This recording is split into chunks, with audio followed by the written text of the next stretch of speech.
ba ahohoma ba ase no na kama buhyeku yeso e wase ye hwe de ekoso ahobone ba ase ba empire ye bo ane se Yakopon ma ye nua ketwa Kennedy one ne yire eba emro muntem enani kine ya so opese wa ware sebi echa achede e de ba ware ase ne nji achede e de ba ware ase ebe cha warefo oba ne bema sa achede no uwi a boaboni na no na fakoma fakoche enyanka obi a woni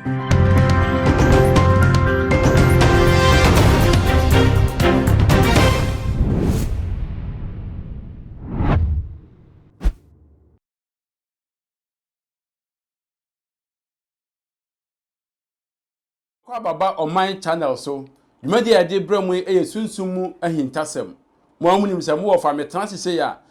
na mo se sunsumu ahintasem na mede ebramu na enenso nya mede bramu no eye asem a ehia pa edi nipa nya ewo abrabo yi mu na enne ye bekasa afa ahintasem a ewo awade mu na matrance munim se nyame nkwa na mete ha eduru sa bredi a na se mi hia abusua one god a se ni abeka ho ni nation si abako pe ono na mi hia na se me no etwetwe sa enkomo yi eno nti me nsa bra na mi twa me ho makofa nation si aba ye di dwumadie no ahyehye so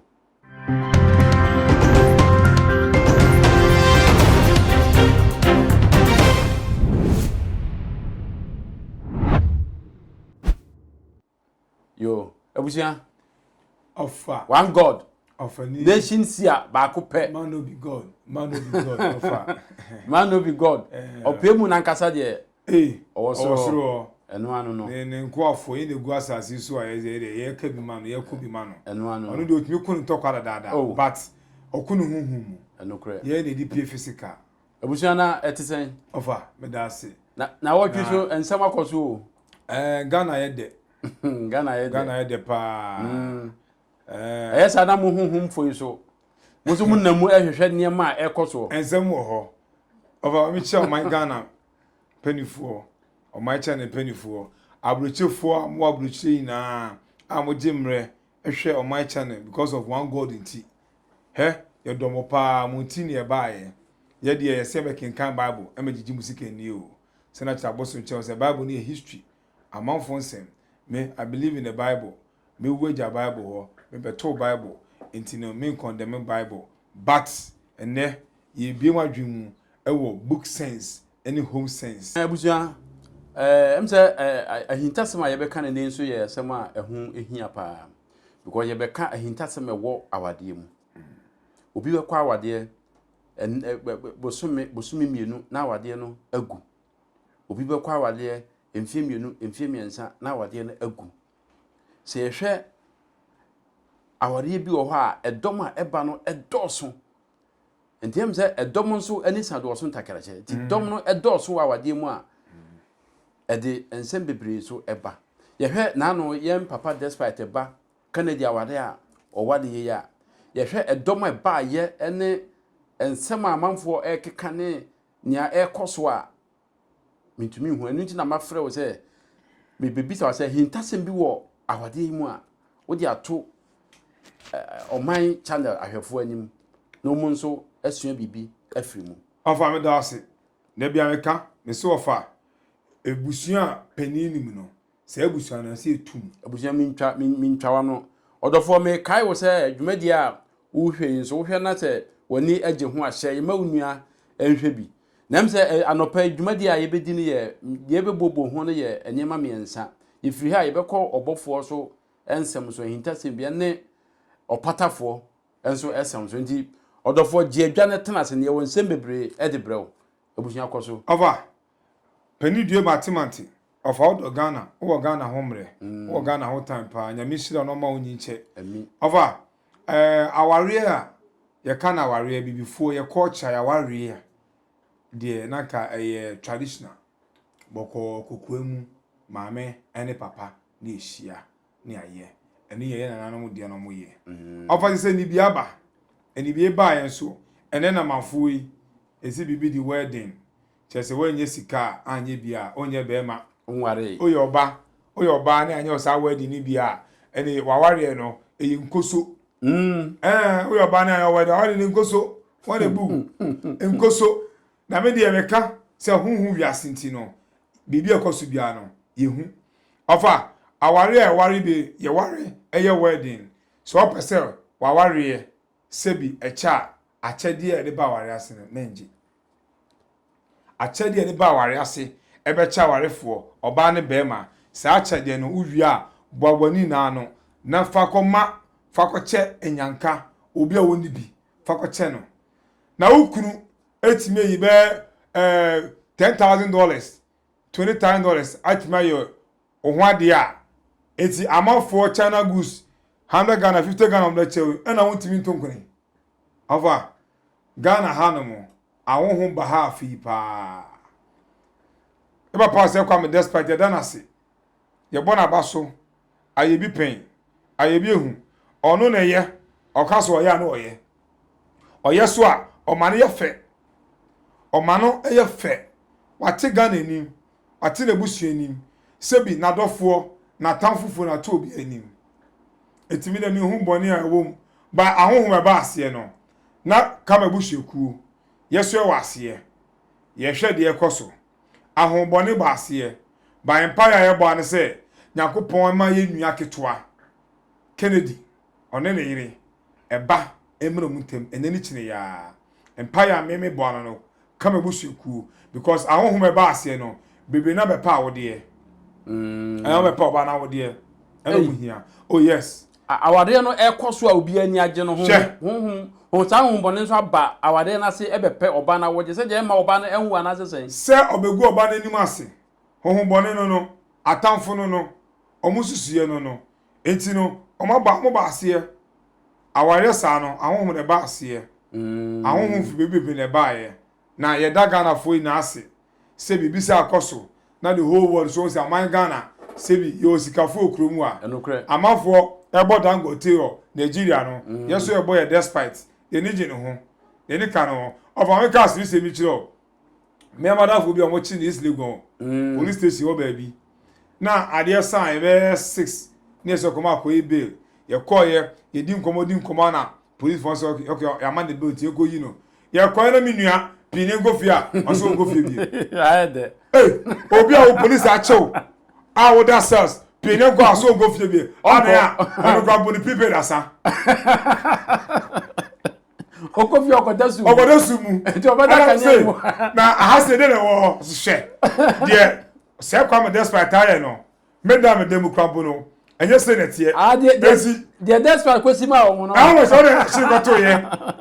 chirikoto ye eti onu de onya ko de be 1 month because prepaid internet o jare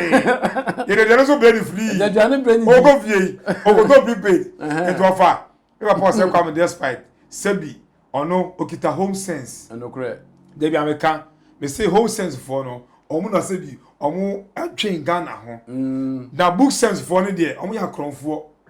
Ghana when other country titi nipa with true education. Let me put it this way.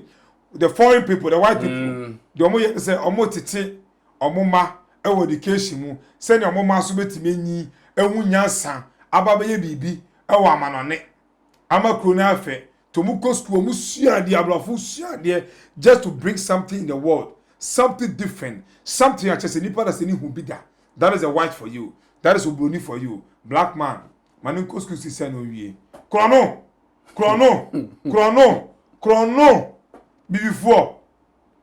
before per chrono too much of a black man go school you hear there they be American. They say when other countries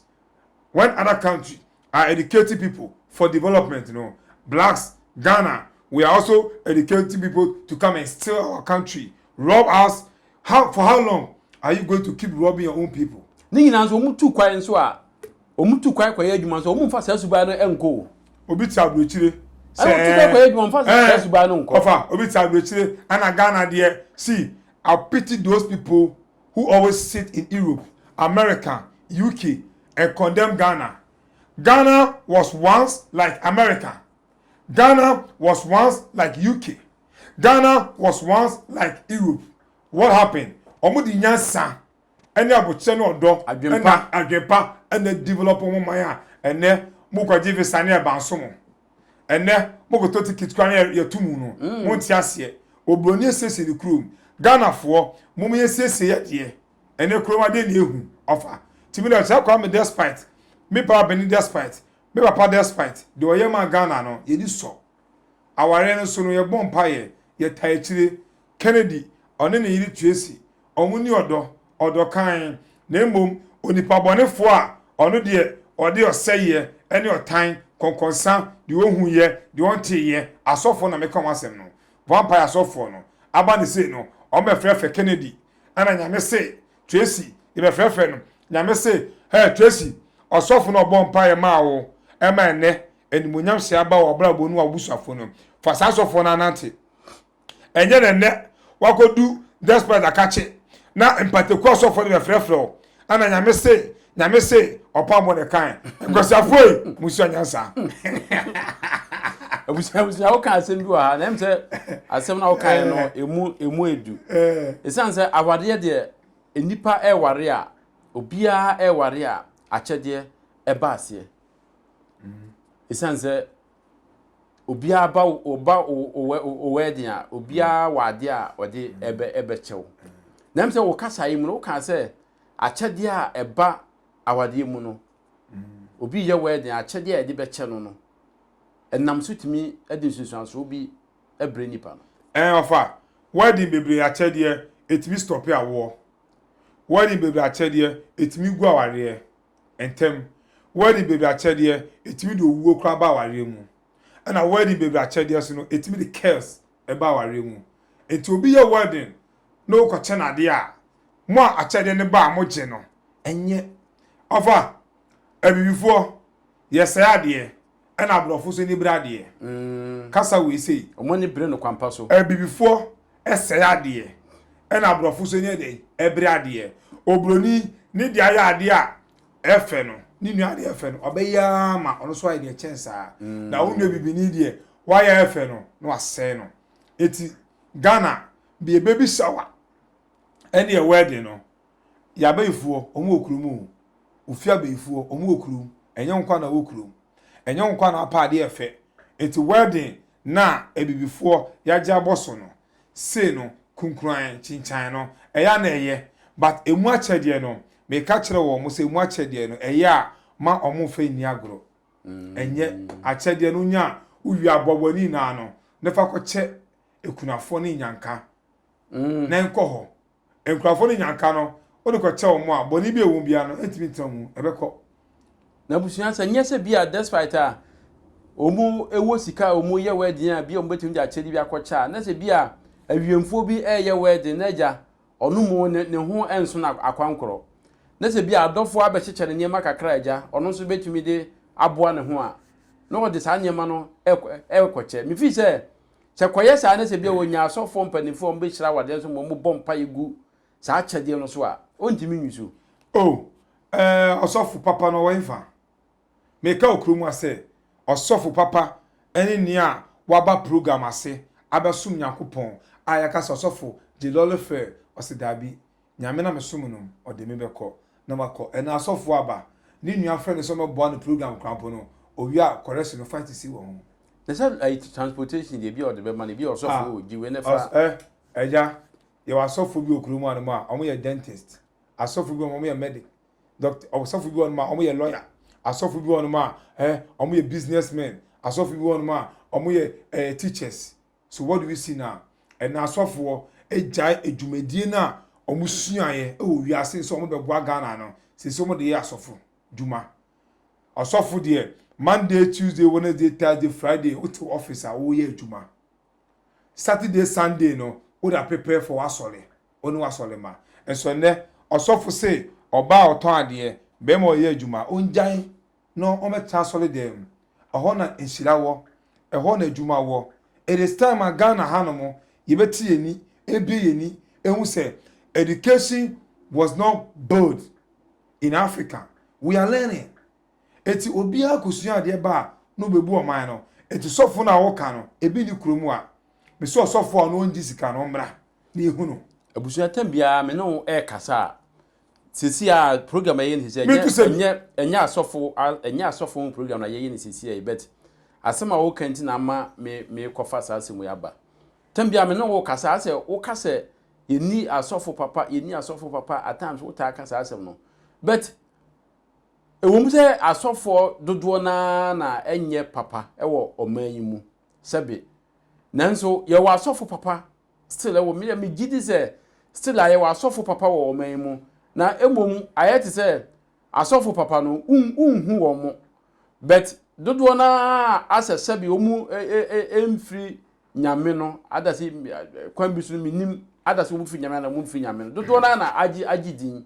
But ye uhwe ma ye wa asofo papa ewo oman yi mu ofa sebi na bi but yes ahwene pa enkasa. They say 90% is more than 10% to the extent of oman ye timu yi asole edoso chen factory asole o edoso chen factory democracy Ghana for penny for ko pray by na boy because the anti-democracy ase so that say offer illiteracy na course wo Ghana ha no still e adwuma education people educated people you know 30% okrumu ase what I say and a book no ye kosua no so no ye be bokro no ye fa develop your mind Ghana obi asola we professor obi asola we professor or whatever doctor na mako jato mo so dey no doctor na here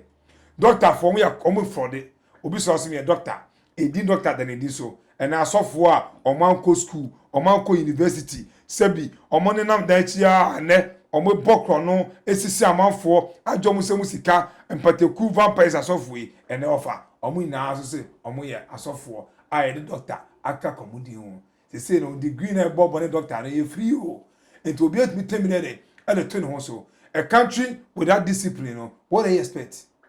country like Ghana there is no security and no discipline Christian council fought war and obi asola now they obi kills obi zingedan ati asore na o kan kwasi asem yakopan ezo create mu ye wo Christian council penifo to na makase Christian council kokrafo no da ko ton fia komo office omi gwa mo pa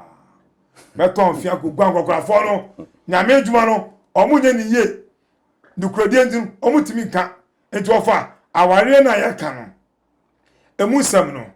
a wadi ye ema amanfo bebre ko chaade ema awarefo no ja chade ni yusu no bebe na so to yale wo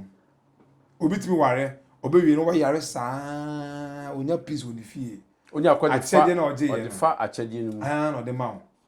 so obi tan wa achede no de be mawo etina me se me ye nchemi ade obe chem ade saa ye de nya be pime yakopon de be ma me ento ofa shout out to se kwame despite na ebusuaku despite family ye de mase se mati Ghana ni